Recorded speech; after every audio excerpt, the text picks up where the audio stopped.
Good morning, everyone. So today we're going to work a little bit more relationship of the jaw into the neck and shoulders. So a little backstory. Over the weekend, I more than likely cracked a tooth on a peppercorn, which is always a funny way to crack a tooth. So I've got some tooth discomfort, which has caused me to chew more on the opposite side of my jaw. And our jaw has a really interesting relationship to how the rest of the body moves. It's a really powerful place to create tension in the body, especially if there is any kind of instability elsewhere in the body. The jaw is one of the primary places that our body will recruit extra stability. If we get imbalances in the jaw, it will lead into neck and shoulder, as well as down into some deeper core stuff. So what I'm noticing with few days of just not being able to bear down on anything on the right side of my jaw, that I have a lot of tension stuff that's now happening within the jaw and coming into the neck. It's not anything major, but it's enough that I want to work on it. Definitely want to pay attention to it, and it seems like a pretty good teaching point for a class. So that's going to be our focus today. We're going to use a little bit of the foam roller. We will use a chair, or you can use a couch, anything where you can prop your feet up in order to do some breath work at the very beginning. So let's get started.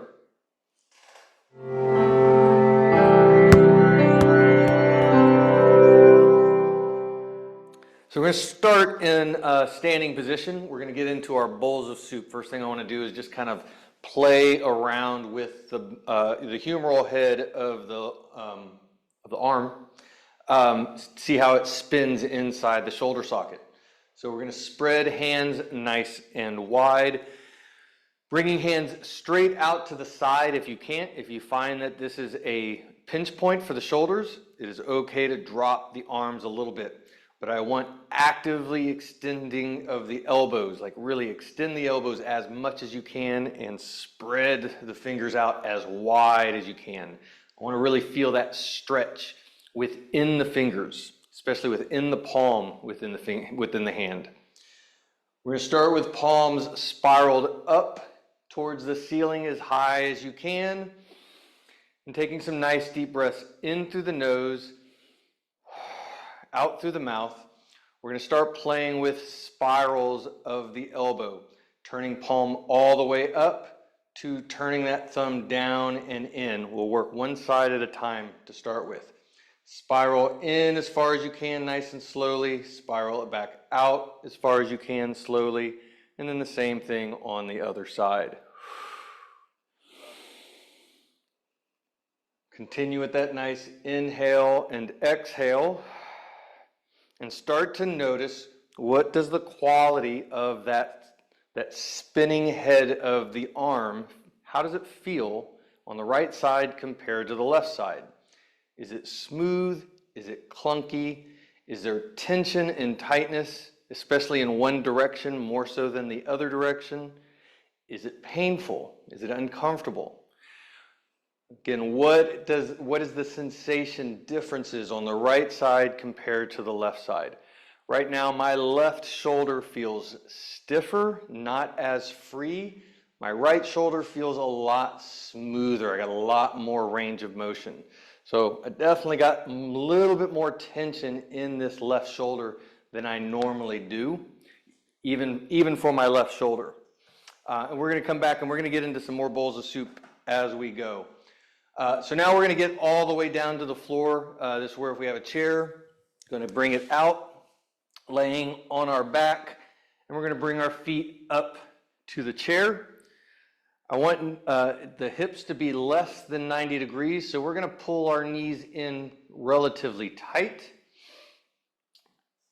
From here, we're going to open our knees so that they are shoulder width or even just a little bit wider.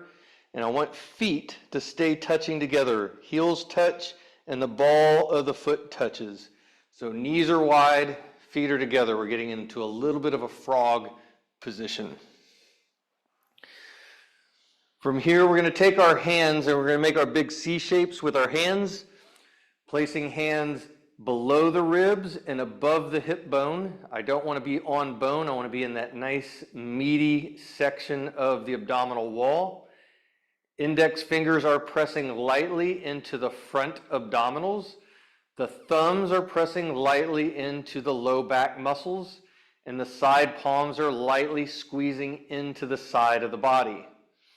And we're going to get into our crocodile or balloon breath. So taking a nice big inhale, I want to inflate that abdominal wall in all directions, like we're blowing it up like a balloon.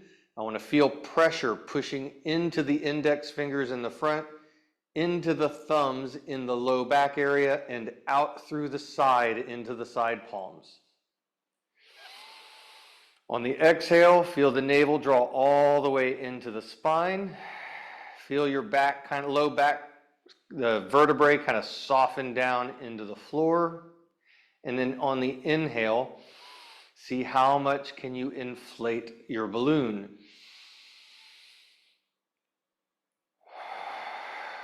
With each breath, try to exhale as more of your breath, and with each inhale, see if you can expand your balloon a little bit bigger.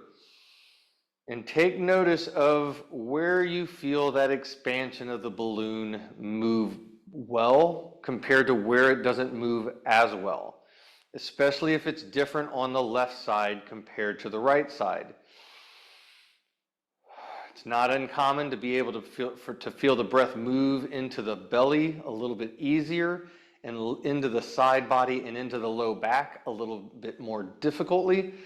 So I kind of want to notice that. Is there an area out of those sections where we are palpating and feeling that you cannot get that area to move and expand? Right now, I just want to bring awareness to it. We can bring a little bit of neurology and focus our breath to see if we can get it to move, but I don't want to force it.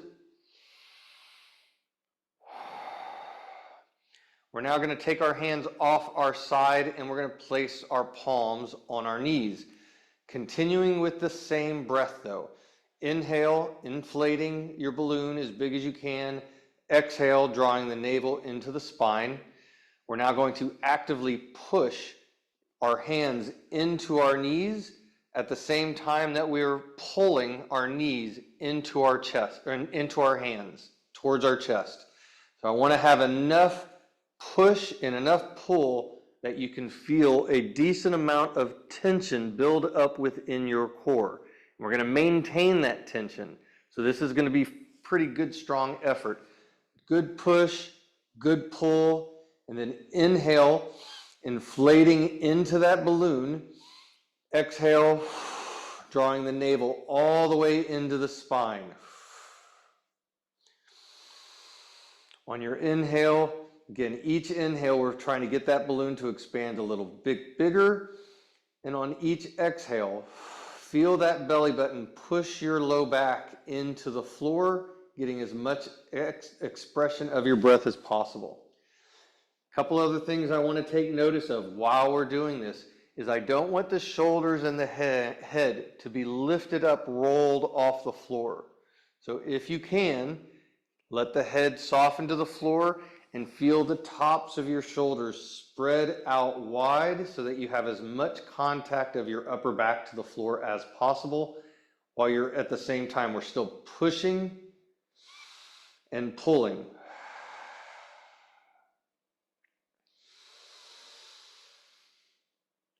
Get one or two more breaths in, full exhale, and then we'll release our legs and our arms, and we're going to slowly come up to our quadruped position. We can move the chair out of the way. We're going to come into hands and knees, spreading fingers out nice and wide, grounding palms, elbows are extended, and we're coming right back into that breath. Nice inhale into that crocodile breath. We're going to go through a little bit of wrist mobility and spinal mobility before we focus specifically on the jaw and the neck. So as we're getting our nice inhale, we're going to let our hips rock back. On our exhale, We're going to rock forward and load lightly into the wrists. Inhale back, exhale, rock forward. And I want to get a nice comparison of how does the right wrist feel compared to the left wrist. Is one side stiffer, achier, more tender? Is it uncomfortable? My right wrist is a little uncomfortable. I've been dealing with some right wrist discomfort for a few weeks, so I'm definitely noticing it a little bit today. Again, this could be related to what's going on in my jaw, so it's definitely something, anything that's going to be from the jaw, neck, shoulder, elbow down to the wrist, I'm going to consider those all probably related patterns. So anything that I'm noticing along that pattern line, I want to kind of take note of, make mental note of. We're going to turn fingers out to the side, palms are grounded. We're inhaling at the center. Nice exhale as we let our shoulders shift over one wrist. Inhale back to center, and then exhale to the other side. Again, noticing how does it feel moving over the left wrist compared to moving over the right wrist. Again, my right wrist a little bit more sensitive than it has been lately. So I'm got a little bit more awareness into that space.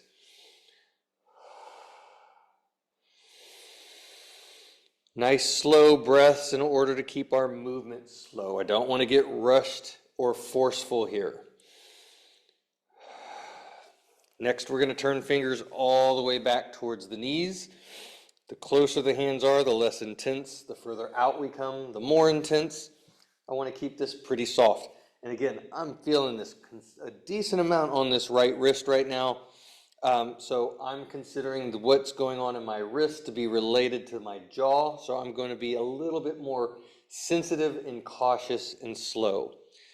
Inhale as we rock forward on this one. Exhale as we allow our hips to sink back to the heels, keeping the palms grounded into the floor. I don't want the palms to start lifting up. We're just seeing how much mobility do we have and how does it feel on the right side compared to the left side. This position actually feels relatively balanced through both sides.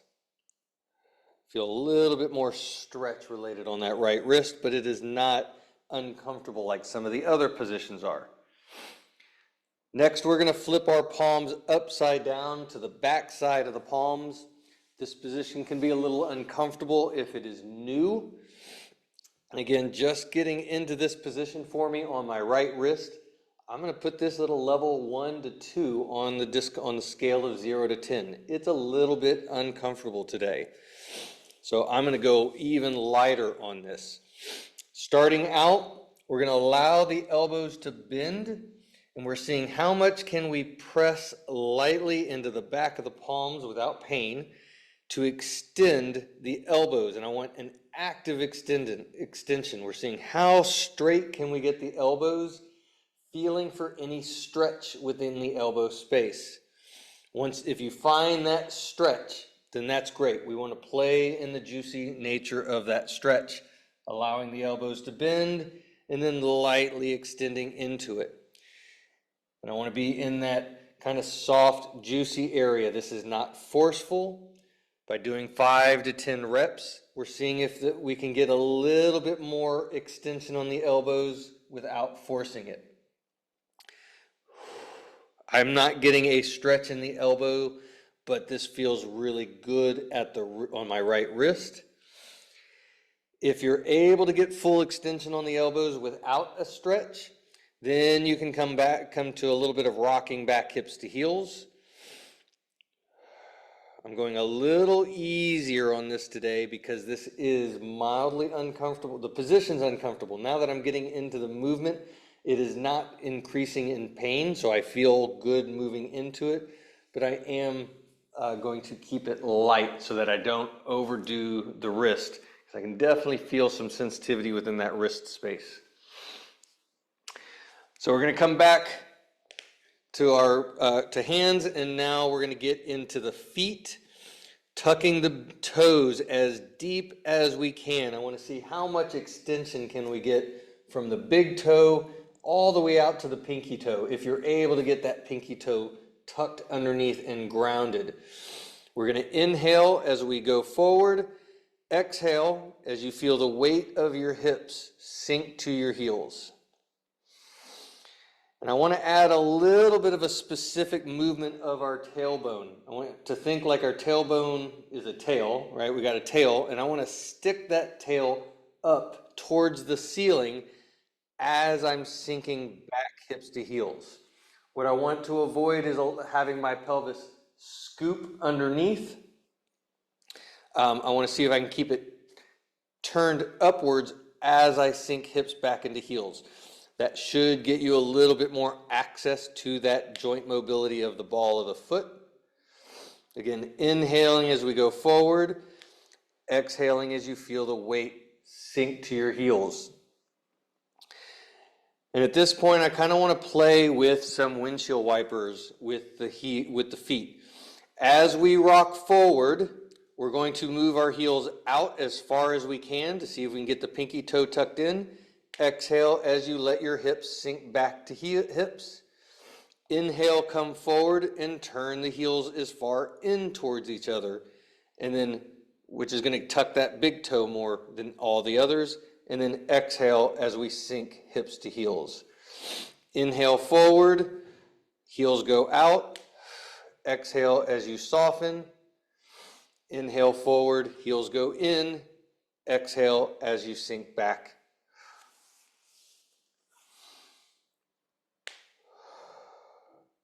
As you're going back and forth between the two of these, notice the difference on the right side compared to the left side. How does the right big toe feel compared to the left big toe? How does it feel at the pinky toes on the right side compared to the left side? Since we're, even jaw issues can be related to issues all the way down to the foot, to the ankle, to the foot, to the big toe. So I want to kind of notice any differences in mobility on the right side and the left side that we might be able to pattern back up to jaw and neck. All right, so now we're going to come back just to our regular quadruped. I want toes to continue to remain tucked underneath and kind of grounded. And we're going to get back into our breath. Breathing into our belly. I want to fill that belly up and allow it to move a little bit more into the front, getting us a little bit, and we're going to allow that movement of the pelvis to tilt towards the floor so that we get a nice sway in the back. On the exhale, as we draw our navel in, we're going to scoop the pelvis lightly. Inhale, pelvis tilts down towards the floor. Exhale, feel that scoop. I want to try to isolate this movement to only the pelvis. So I'm not doing a cat-cow. I don't want a lot of movement up into my upper back. My upper back is remaining relatively still. I do want this movement to go into the low back a little bit. You're really not going to be able to avoid that if you're getting good movement of the pelvis. So as we scoop, notice if you're able to get some stretch into that low back area. As you inhale, pelvis going forward, feel that breath, that expansion of your belly with that inhale. I want to see if we can feel a stretch in both directions of your breath. As you exhale and scoop, can you feel some stretch in the low back? As you inhale and your belly expands, can you feel that stretch through the abdominal wall of your inhale, feeling that breath expansion, that balloon being expanded?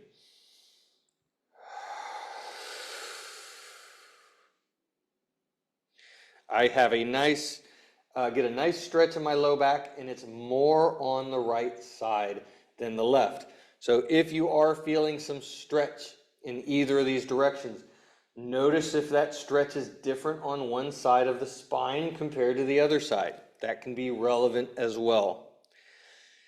Now we're going to start to allow this movement to move up the rest of the spine. So I want to think of the pelvis as the handle of the whip, and the spine, the rest of the spine, is the wave of the whip. So as we scoop the pelvis, we're going to let that movement continue to go up the spine. As it gets to the shoulders, we're pressing through the palms, feeling that spread of the shoulder blades.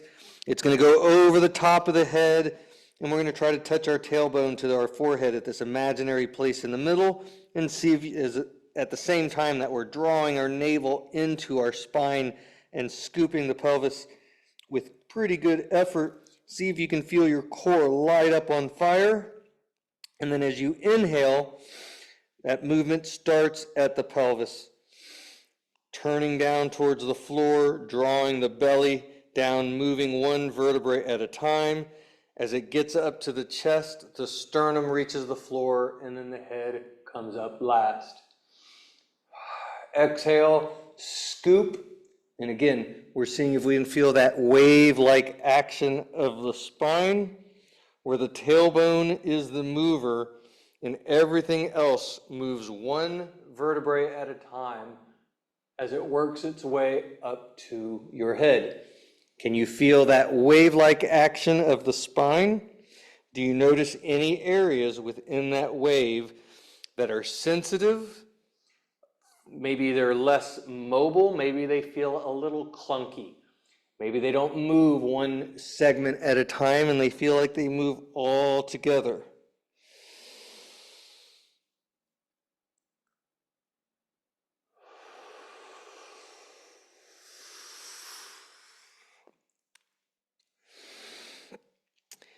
We're going to add one last little thing here. So I want to come back to a resting position, and I want to introduce a little bit of our jaw mobility. And we're going to keep jaw mobility really simple. All I want to do is open the jaw progressively wider and wider as we go. So we're going to open the jaw to see if we can feel a light stretch. I want to go slow to make sure we're not going into pain, especially if you have not worked on jaw mobility and you don't know how wide you can open your jaw. Just nice big opening and then allowing the jaw to relax. Nice big opening. Allow the jaw to relax. With each one, see if you can open your jaw a little bit wider and start to feel some stretch within the jaw, within the musculature around the mouth. This is a good place to notice, do you feel tighter or more restricted on the right side of the jaw or the left side of the jaw? Again, with each one, we're going a little bit wider and making sure that it is not painful. And now we're going to come back into our spinal waves, and I'm going to introduce that same jaw opening mobility at the end, at our end of our cat in our wave. So as you exhale and scoop, as we let that movement come all the way up over the top of the head, and we're in this peak position with our core engaged, we're going to open the jaw as wide as we can. And then let it relax as we come back out of it, moving all the way through, coming into our cow, and we can do the same thing. Just opening the jaw as wide as you can at the end range of both positions. And you may notice, if you've already noticed some differences on the right side compared to the left side, you may get some interesting patterns, some stretch, some other things that kind of isolate down into the neck. So again, these are areas in which we can start to notice how is the jaw impacting neck, how is the neck then impacting the shoulder.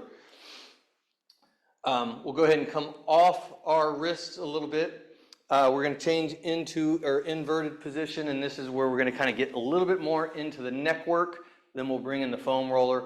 This is going to be some movement to assess bringing in the foam roller in order to get a little bit of work, and then we're going to come back to the movement to reassess and see if it's improved some of the mobility qualities with what we're working on. So we're getting into an inverted position. Palms are coming down, grounding next to the hips. And we're going to start with simple elbow spirals. I want to spiral the elbows out and away as far as they will go. And then I want to spiral the elbows internally as far as they will go. This is similar to our bowls of soup that we did at the very beginning, except I don't want the hands to slide around. I want the hands grounded in place, and the long arm bones are spiraling over the hands, and they're spiraling within the shoulder socket. As the elbow pits turn in, notice how the shoulder blades want to round and move up towards the ears. We're going to allow that to happen, so we're getting into basically an inverted position cat. And then as we spiral out and away, notice how the shoulder blades want to slide down the back of the ribs, moving towards the floor, lifting up the sternum. I want to feel a nice opening across the chest and this nice downward press to get the spine as tall as possible as you externally rotate the elbow pits as far and out and away as you can. And then internal spiral, allowing those shoulders to round up towards the ears.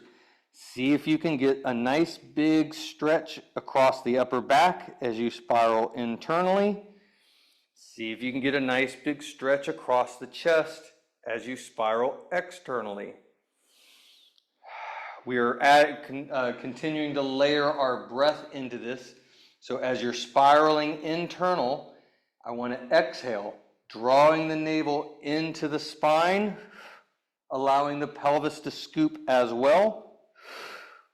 Inhale as the elbows are spiraling out and away, getting nice and tall.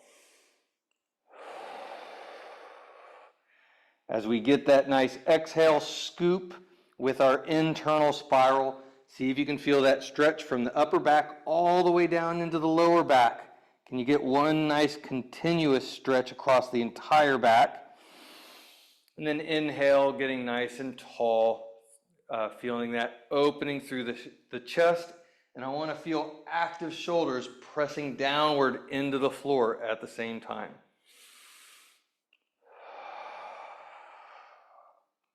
On the next inhale, as we get tall, spiraled out with open chest, we're going to stay tall. And at this point, we can cross our feet if that's more comfortable, but I want to maintain packed shoulders. So shoulders are actively reaching down, downward pressure of the shoulders. I want to stay very active in the shoulders as we get into our neck mobility. This helps to isolate the shoulders out so that we can focus just on the neck. If the shoulders are not grounded, our neck mobility, our shoulders tend to get involved and we're not able to isolate the neck as well. So I want grounded shoulders, elbows are spiraled out actively, shoulders are, palms are pressing down into the floor, and we're getting as tall as we can in our spine. We're going to start by checking our blind spots. We're exhaling as we look over our shoulder. And we're seeing how far can you get your eyes to gaze over the shoulder. So I want your eyes to look into the corner crevices of the eyes.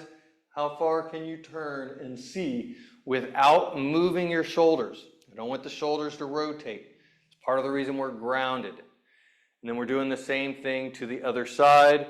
As we exhale, inhale as we come to the center, exhale as you turn and look over the side. Notice the difference in how far you're able to see over your left shoulder compared to how far you're able to get over your right shoulder. Notice if there's a difference in tension and stretch. Is it tight? Is it uncomfortable? Is it painful?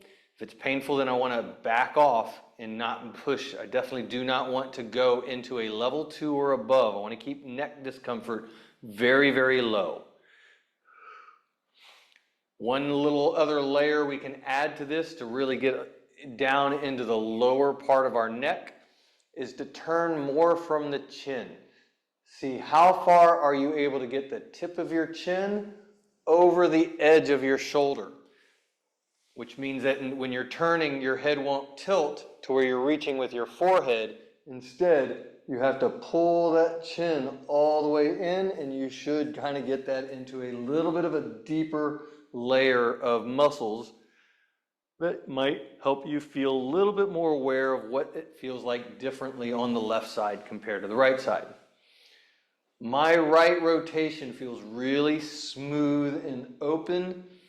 My left rotation does not. I feel tight, and I feel it largely on the left side of the back of my neck. So next we're going to do some light head tilts, allowing the ear to lightly move to the shoulder, then opposite ear, we're lifting it like we're trying to touch our ear to the ceiling. At the same time, palms remain grounded down. So as I tilt and lift, I can even lightly press down through that same side palm in order to create a little bit more traction within the neck. Inhale to center, exhale, tilt to the other side, and again, light press as we lift.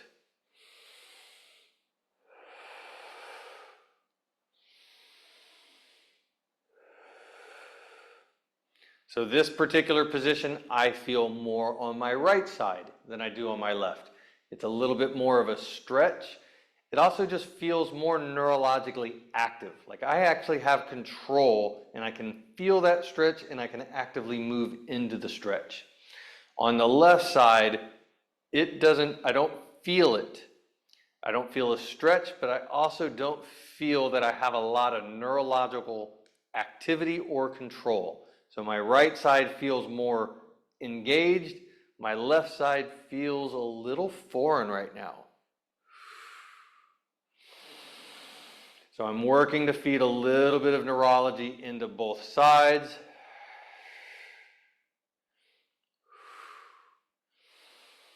As I'm getting into that left side, I can feel it kind of waking up just a little bit, but there is definitely an imbalance between the two.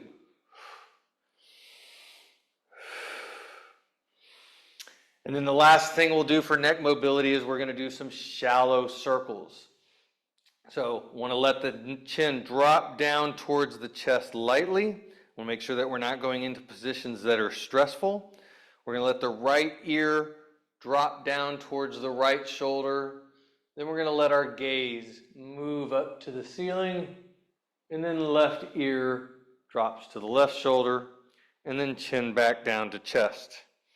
And we're going to continue to move to those 4 points, ear to shoulder, gaze to ceiling, opposite ear to opposite shoulder, and then chin to chest. And with each circle, right now it's a square, so we can start to shave off the corners and make it more smooth.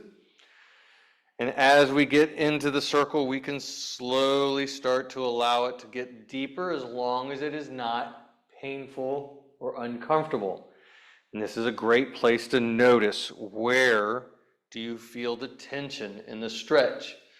At what point of the circle?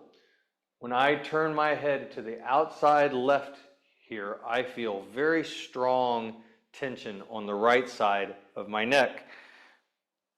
Not quite as much when I move through the right side as it is when I move through the left side. And we're going to reverse directions. And I want to start at our 4 points again, keeping it shallow and then working to deep. So chin starts at chest, left ear rolls to the left shoulder, eyes go to the ceiling, right ear to the right shoulder, and then chin back down to chest. And we'll continue through those 4 points, slowly smoothing off the corners to make it more of a circle.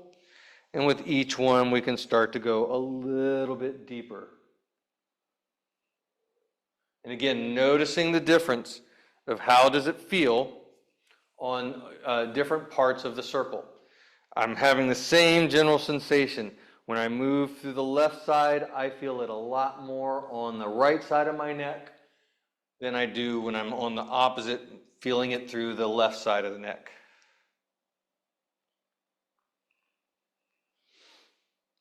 All right, so now we're going to go ahead and, oh, I did want to bring in jaw. I forgot to bring in jaw. So we're going to stay in our grounded palms, nice tall, and we're going to come back to that jaw opening. Each movement, we're seeing if we can open our jaw a little bit wider and then just simply letting it soften and relax. So nice big open jaw. And then slowly let it soften. And with each one, we're squeezing into that opening. Notice if there's a difference in the tension on the right side of the jaw compared to the left side of the jaw. Do you get more stretch? Do you get any adjustments or pops? Is that on the right side or is it on the left side? If you're getting clicking with this, then that's something to take note of as well, and definitely worth bringing up in a consultation with me. After about 5 to 10 nice stretchy jaw opening, now I want to work a little bit deviation side to side of the jaw. I want to keep the head still, so I don't want the head to tilt or turn.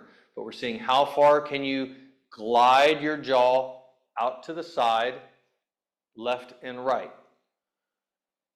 Start small and slowly work to bigger. I want to notice how smooth is it going from right to left compared to how smooth is it going from left to right. Again, is there any clicking? Is there any discomfort? Is there any stretch that's different on one side compared to the other? I'm feeling this. When I deviate to the right, I feel something more on the right side of the jaw. When I was getting into my jaw mobility, I'd already done some earlier, so it was pretty even, but I definitely at first had noticed more tightness and tension on the right side of my jaw. And I still feel it's still a little dense in this area. So now I want to get into opening with that deviation. So we're going to see how much can we open and then light movement side to side. Since we're getting big opening, I'm less concerned about how big we are with the deviation, but this is more of just an assessment of how does it feel and how is it different on the right side of the jaw compared to the left side of the jaw. So getting progressive more opening of the jaw as we shift the jaw left to right.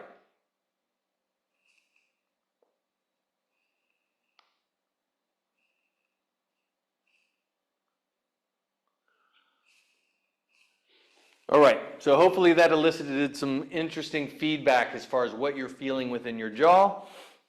Now we're going to get on the foam roller, and we're going to do some light foam roller work on the neck. So laying on our back, we're going to place the foam roller so that it's right underneath the base of our skull. I want it to be right on the occipital bones, so right at that base where there's a bony prominence and a nice bit of kind of like meaty musculature. I want to think of the foam roller as a pillow at this point. All we're doing is just resting our head on it. We're not trying to put a lot of pressure into it. We're going to take some nice deep breaths in through the nose and out through the mouth, and just allow the head to melt onto the roller. And as you get soft and a little bit of just ease into your position, we can start letting the head turn left to right so that you feel that left side occipital bone or that meaty musculature pop up onto the foam roller, and then we'll go across to the other side. I'm not doing a lot of massage right now. I'm really using the pressure of the roller to just simply get some assessment points. How does it feel when you roll over the right side compared to the left side? Does one side feel a little thicker, a little denser? Does it feel like a speed bump compared to the other side? Again, this will give us some interesting information as far as types of patterns that are going on in these muscles related to our spine. I'm noticing my left side feels a little thicker and a little denser. The right side is less so. So whichever side feels a little more dense or thick, we're going to move into that side, and you're going to kind of find the denseness, the thickness. If it's a little sensitive, we can call it a spot, and we're going to just move onto that spot. And we're going to take 3 to 5 nice deep breaths in through the nose, out through the mouth, as we allow our bodies to melt. I want to think of that spot as melting butter. The foam roller is a hot knife, and we're just allowing that butter to melt. Nice deep breaths in, full exhale, each one softening a little bit more.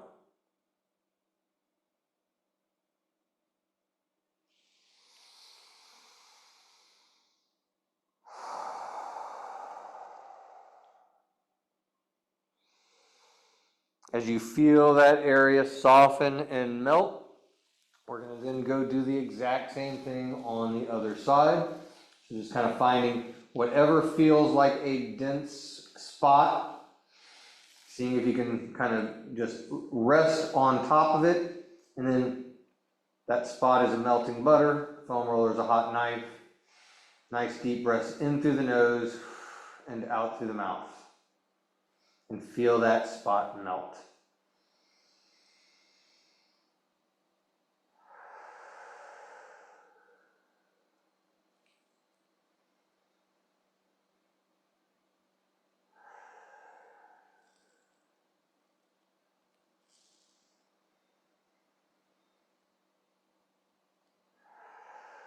And 3 nice big breaths in, full exhales, 3 to 5.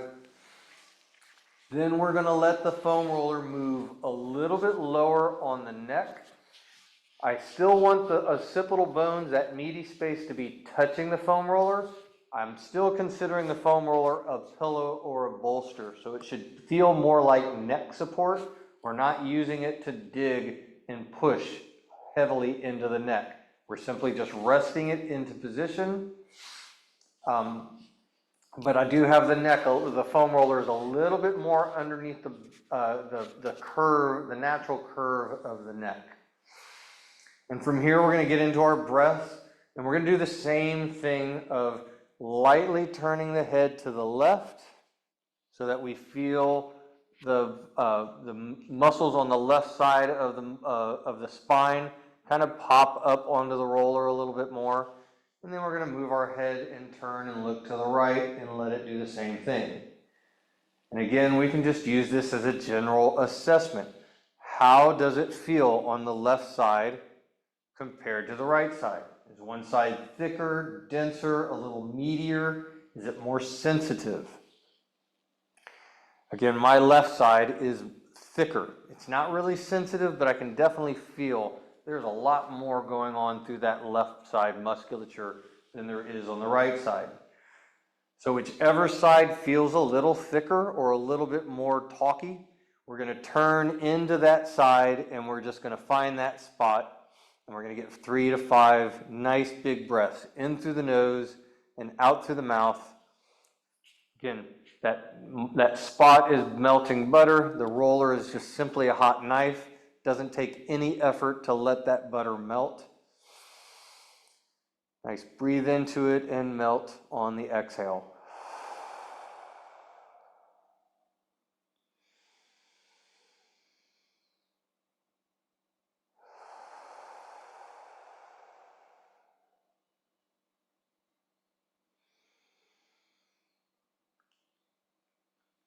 On this one, we can get a little bit of jaw mobility to see if that has any impact on that musculature we're on. So while we're taking our deep breaths, we can get some nice big opening stretch of our jaw.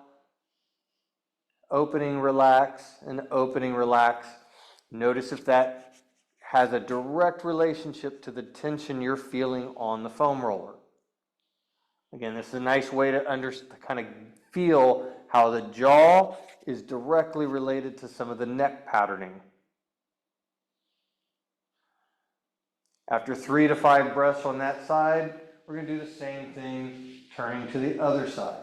Kind of finding whatever feels like a dense spot Once you're on it, we're going to take some nice deep breaths in through the nose, out to the mouth, as we allow that butter to melt.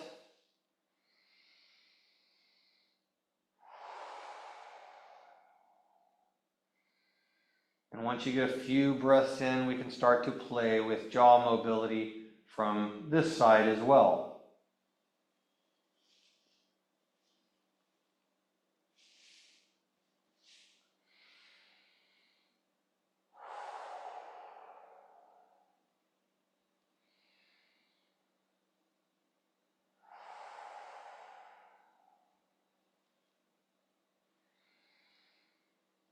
As you feel that butter melt, get a nice 3 to 5 breaths. We're then going to move the foam roller out from underneath the head. And we're going to slowly come back up to our inverted position. We're going to come back to nice grounded palms. Elbows are spiraled out and away. Shoulder blades are packed down and back. Nice tall spine. And we're going to go back through our neck mobility, starting with checking our blind spots, looking over the right shoulder, inhale to center, and looking over our left shoulder. And I want to notice, is there an improvement in the quality of the range of motion?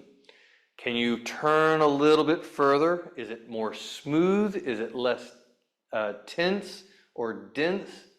Is it less uncomfortable? Left side is still tighter, but I have an increase in range of motion, definitely an increase in the smoothness and quality, and I can kind of feel a little bit more specifically where on the left side of the neck is still restricted, which gives me some indications on some areas that I can continue to work on. Next, we're going to come into our tilt, allowing the ear to tilt to one side and then actively lifting that other ear towards the ceiling. Inhale as we come to center. Exhale as we lift. As we lift, we're also lightly pressing through that palm and shoulder to ground down as our ear lifts up.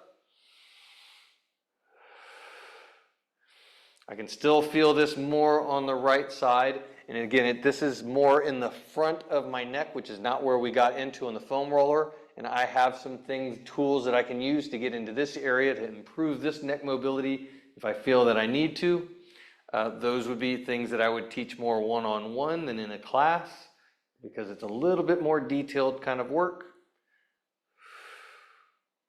But again, notice is there an improvement in this movement compared to earlier is going to be the big part to focus on. And then last, we'll come to our neck rolls, again starting shallow. Starting with our 4 points, chin to chest, ear to shoulder, eyes to ceiling, and then ear to opposite shoulder, and then slowly smoothing those out as we get a little deeper into our neck rolls. You may notice a little bit more crackly of the neck on this.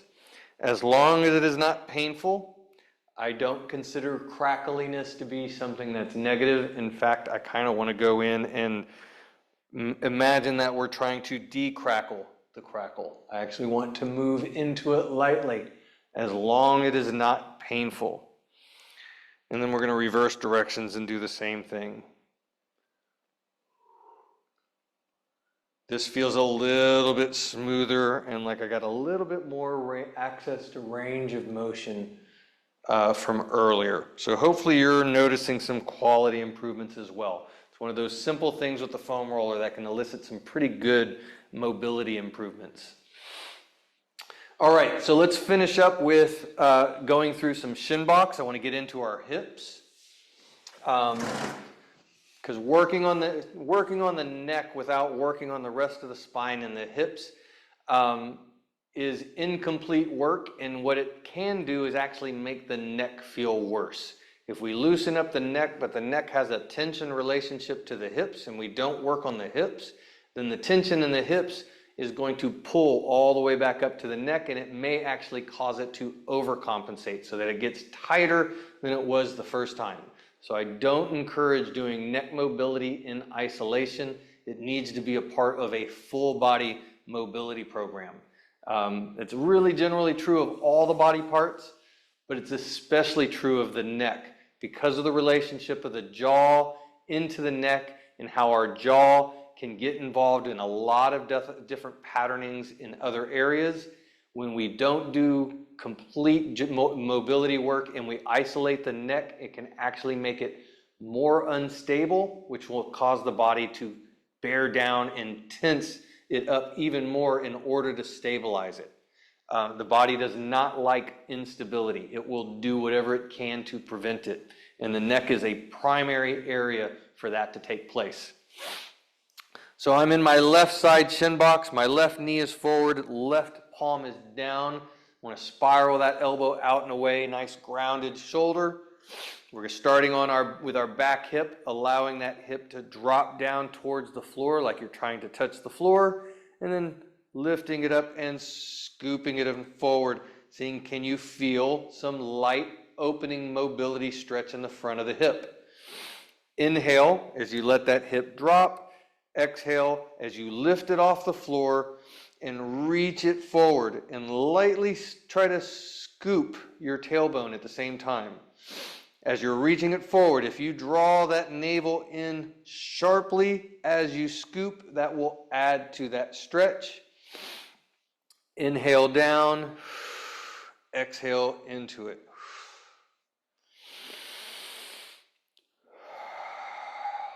Let's do a good 5 up to 10 reps on each of these. And then we're going to switch and do the same thing on the other side. Grounding the palm, spiraling out that elbow, packed shoulder, open lifted chest. Inhale, let that back hip drop to the floor. Exhale, rolling it over the top and scooping it forward. My left hip tends to be my tighter hip. Today is no different. And although I would say it actually feels maybe a little bit tighter than usual, especially as I get into the front. So maybe that's related to what's going on in the jaw right now. Get a nice big inhale, and as we exhale, draw that navel in as you scoop to really get as much of that length as you can. Not forceful, but I want to draw that length out as much as possible without going above a level 2 on a scale of 0 to 10. Slight discomfort of our stretch, not pain. I don't want to elicit a sharp pain response.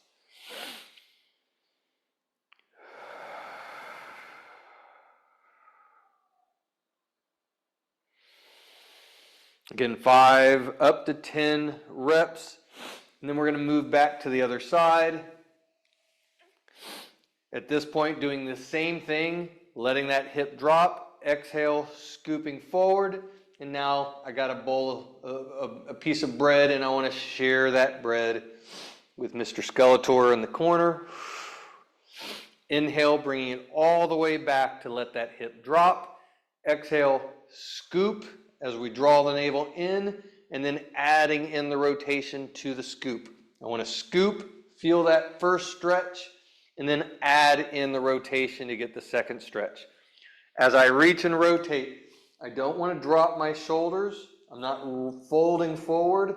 I am spiraling over my shoulder and seeing how far can my hand reach from this position. And then inhaling all the way back. Exhale, scoop, spiral, reach, drawing that navel into the spine. And then we'll switch that to the other side. Again, grounded palm, spiraled elbow. Inhale that hips down. Exhale, scoop. And then sharing our bread. Again, this is my left hip was tighter, which now means that my rotation is tighter. And again, this feels a little tighter than even normal. So my body is definitely dealing with some extra tension patterns that I'm assuming are going to be related to what's going on in my jaw.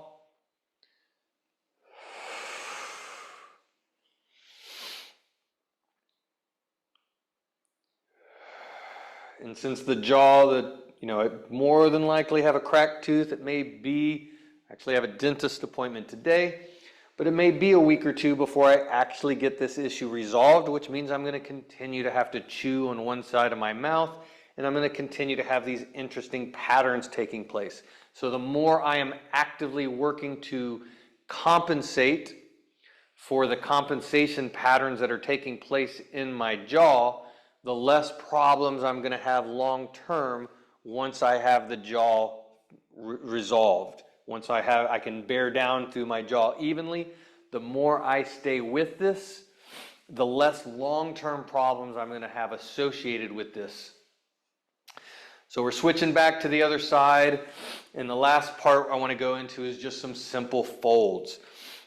I want to use the shin as the arrow. We're reaching both hands through the shin evenly as we exhale. Inhale as we're bringing it all the way back. And then we can shin box through to the other side and do the same thing. Nice exhale, reaching both hands even. I don't want one hand to reach further.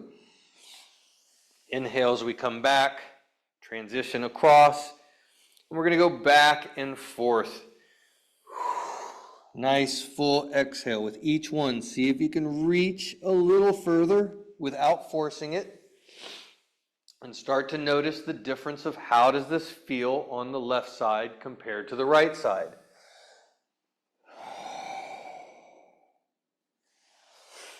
Do you feel it in your hips? Do you feel it in your low back?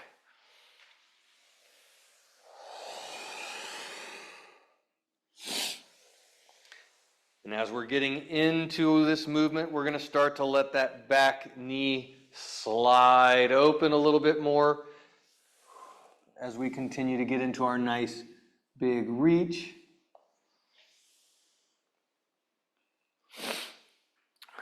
And then same thing on the other side, sliding that back leg, opening it up, changing the positions of our hips in order to kind of notice what tension differences there are in the right hip relative to the positions that we're slowly opening and getting into. Again, all these interesting patterns of tension that are different on the left side compared to the right side. They're all going to be connected. So the more that we can kind of get that picture of where things are tense and tight, we can start to create a little bit of a map, which gives us really good, useful information as far as what kinds of movements our body needs in order to kind of find balance. With each one, we're going to continue to reach that leg further and further back until we get closer to a yoga class pigeon pose, or as close as you comfortably can. I don't want to force the end range. I only want to explore up to the point that you can get into comfortably and non-painfully.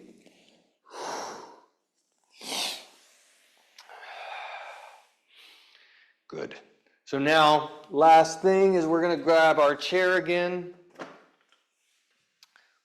placing our feet up on top. Knees are tucked in a little bit tight, spread out wider than the shoulders. Feet are staying together so that the heels and the ball of the feet are touching together. Hands are on the knees, actively pushing. Knees are actively pulling into the hands. I want the elbows to be actively straight, but we're creating this massive tension, as much tension as you can get and maintain into your core. From here, I want the shoulders and the head to be soft on the floor. If you need some kind of bolster, pillow or something in order to allow the head and the shoulders to relax, that is good. That's acceptable. You want to do that in order to allow that downwardness of the head and the shoulders. And we're getting a nice inhale in through the nose, filling up that balloon of the abdominals. Exhale, navel comes all the way into the spine. Feel your low back flatten out to the floor. Inhale, fill up that abdominal wall as big as you can. Exhale, navel draws all the way into the spine. Keep that active tension, pressing and pulling at the same time.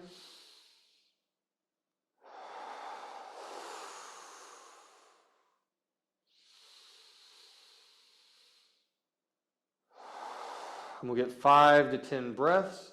Let your arms soften and relax. You can keep your legs elevated.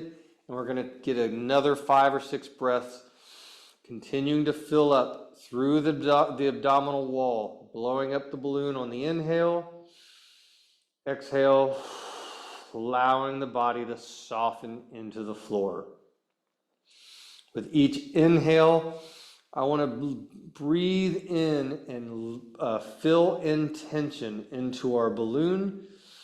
And on the exhale, I want to let all of that tension rinse off the body on the floor. So allow your shoulders to soften, arms to soften, legs and hips to soften on the exhale. On the inhale, we're filling up. Feel the balloon of the abdominals fill. Feel the balloon of the ribs expand. You can even allow that breath to move all the way up into the neck and the shoulders, as well as all the way down into the pelvic bowl. And on the exhale, allow it to melt.